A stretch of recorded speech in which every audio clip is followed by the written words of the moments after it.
Hello students, तो आज हम करते हैं Ostwald's process. Student, Ostwald's process किसके लिए होता है? It is actually to manufacture large scale of nitric acid. अगर हम मैन्युफैक्चर कर रहे हैं या लार्ज स्केल पे नाइट्रिक एसिड को बना रहे हैं, लैब में नहीं बना रहे हैं, बहुत इंडस्ट्रियल लेवल पे बना रहे हैं, तो हम प्रोसेस यूज़ करते हैं ओसवाल्स प्रोसेस। इसको डिटेल में पढ़ते हैं, बहुत ही इंटरेस्टिंग प्रोसेस है। हम इसके लिए क्या करते हैं, हम इस पर अमोनिया और ऑक्सीजन लेते हैं। अमोनिया 1 पार्ट लेते हैं और ऑक्सीजन के लिए हम कहाँ से लेते हैं? एयर लेते हैं। और एयर कितनी पार्ट होती है? 8 पार्ट्स।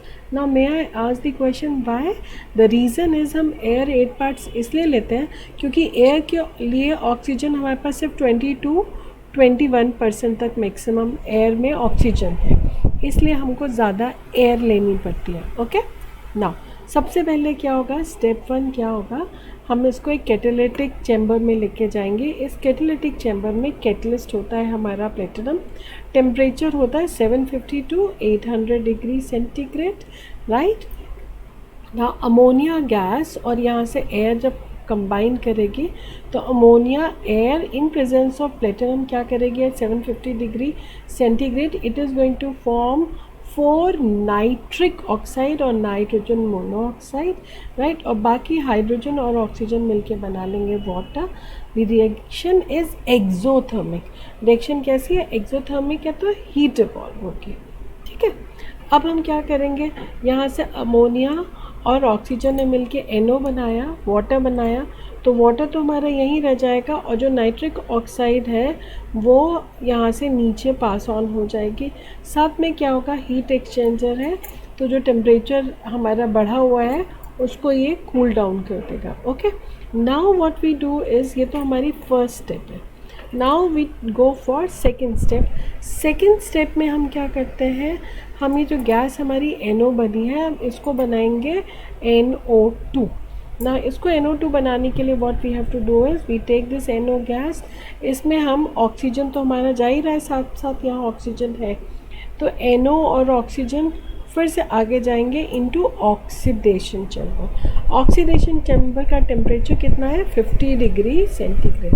तो इस टेम्परेचर में नाइट्रोजन मोनोऑक्साइड और नाइट्रिक ऑक्साइड ऑक्सीजन के साथ कन्वर्ट हो जाएगा into reddish brown nitrogen dioxide gas.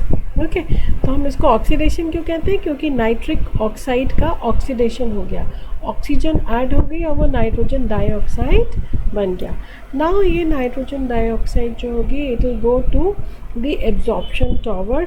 Absorption tower में क्या होगा, यहाँ पे वाटर रहेगा, तो नाइट्रोजन डाइऑक्साइड जो है थर्ड इक्वेशन होगी हमारी, नाइट्रोजन डाइऑक्साइड, वाटर और एयर, तो देखिए स्टार्टिंग से ट्रैवल कर रही है, प्लस एयर, ये तीनों चीज़ें कंबाइन करेंगे टू फॉर्म नाइट्रिक एसिड। और यहाँ पे हमारे पास क्या मिल जाएगा?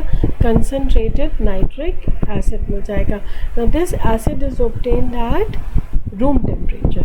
तो इमेजिन फर्स्ट स्टेप में टेम्परेचर 750 to 800 है, फिर सेकेंड स्टेप में टेम्परेचर 50 है और थर्ड स्टेप में टेम्परेचर हमारा रूम टेम्परेचर है, that is around 25 degree centigrade. Okay, now अब क्या होगा, जो हमारा नाइट्रिक एसिड है हम इसको निकाल लेंगे। कई बार क्या करते हैं, हम इसको कंसनट्रेट करते हैं। Suppose we don't want dilute, we want concentrated nitric acid, तो हम इस कंसनट्रेटेड नाइट्रिक एसिड के लिए फर्दर कंसनट्रेट करते हैं। तो अगर हमारी नाइट्रोजन डाइऑक्साइड और ऑक्सीजन ये हमारी कन्वर्ट नहीं होती हैं तो ये गैसेस फिर से चली जाएंगी, फिर वाटर के साथ कंबाइन करके फिर नाइट्रिक एसिड कंसनट्रेट हो जाएंगे।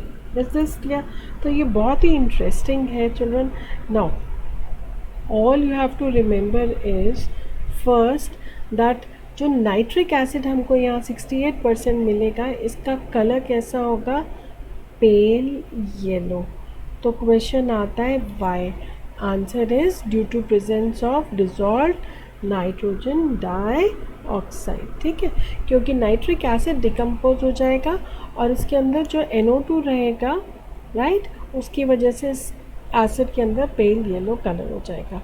नाउ सपोज अगर हमको पेल येलो कलर नहीं रखना है, ठीक है, so what we can do is, इसके अंदर या तो हम एयर पास कर सकते हैं या हम कार्बन डाइऑक्साइड गैस बबल कर सकते हैं, या हम क्या कर सकते हैं, उसको फर्दर डाइल्यूट कर सकते हैं विद वाटर एंड ऑक्सीजन, तो वो नाइट्रोजन डाइऑक्साइड को नाइट्रिक एसिड में कन्वर्ट कर देगा। ठीक है, और अगर एयर और कार्बन डाइऑक्साइड बबल करेंगे तो ये नाइट्रोजन डाइऑक्साइड को बाहर निकाल देगा। ठीक है ना, सपोज़ अगर हमको नाइट्रिक एसिड को और फर्दर कंसनट्रेट करना है तो हम क्या करते हैं, इसको कंसनट्रेटेड सल्फ्यूरिक एसिड के ऊपर से पास करते हैं ना। कंसनट्रेटेड सल्फ्यूरिक एसिड से जब पास करेंगे, सपोज़ हमने यहाँ पे ले लिया कंसनट्रेटेड सल्फ्यूरिक एसिड और नाइट्रिक एसिड को पास किया, तो इसके अंदर से जितना वाटर है वो कंसनट्रेटेड सल्फ्यूरिक एसिड एब्जॉर्ब कर लेगा और सिर्फ हमारे पास HNO3 बच जाएगा। ठीक है, अगर हम इसको कंसनट्रेट करते हैं। Is this clear? तो हम कंसनट्रेशन इंक्रीज कर सकते हैं, right, of nitric acid, or we can convert dilute nitric acid to concentrated by passing it over concentrated sulfuric acid। यहाँ पे concentrated sulfuric acid act करेगा as dehydrating agent, और यहाँ पे हमको nitric acid ऑलमोस्ट 98% मिल जाएगा, राइट। अगर 98% nitric acid है तो हम उसको फ्यूमिंग नाइट्रिक एसिड भी कहते हैं। ओके, है ना इंटरेस्टिंग प्रोसेस, राइट ना। एक चीज़ और आपको बहुत इंटरेस्टिंग है, ध्यान रखनी पड़ेगी, क्योंकि जब हम वाटर ऐड करते हैं थर्ड प्रोसेस में, नाइट्रोजन डाइऑक्साइड जब वाटर और ऑक्सीजन पास करते हैं, तो जब हम वाटर ऐड करते हैं तो हम यहाँ पे बॉक्सेस, ये जो है यहाँ पे हम क्वार्ट्ज की लेयर्स ले लेते हैं। What do? We take layer of quartz, तो हम यहाँ पे क्वार्ट्ज ले लेते हैं, राइट। इससे क्या होगा, यहाँ से वाटर टिकल डाउन करेगा, नाइट्रिक एसिड बनेगा, उसकी फ्यूम्स बनेंगी, बट ये जो स्टोन है, जो क्वार्ट्ज क्रिस्टल है, this will not get affected by nitric acid. ठीक है, डायरेक्ट वाटर डालेंगे तो क्या होगा, एकदम से पानी आ जाएगा, तो हमारा डाइल्यूट नाइट्रिक एसिड बनेगा। तो हम क्या चाहते हैं, स्लोली वाटर टिकल डाउन करें। तो टिकल डाउन करने के लिए हम इसके अंदर क्या करते हैं, we put layers of quartz, right, है ना interesting. So the quartz layer is packed, okay, so that पानी हमारा धीरे धीरे नीचे आए, और जो भी नाइट्रोजन डाइऑक्साइड है यहाँ से एस्केप आउट कर रही है, वो वाटर और ऑक्सीजन के साथ मिलके वापस नाइट्रिक एसिड बना ले। ओके चिल्ड्रन, अब आपको ध्यान रखना है, एक तो इसकी तीनों बैलेंस्ड इक्वेशंस अच्छे से करनी है, रीज़न टेम्परेचर याद रखना है, और रीज़न याद रखना है कि वाई टेम्परेचर कैटालिटिक चैम्बर में हाई है और नॉर्मल ऑक्सीडेशन चैम्बर में लो है। ठीक है, चलिए, थैंक यू।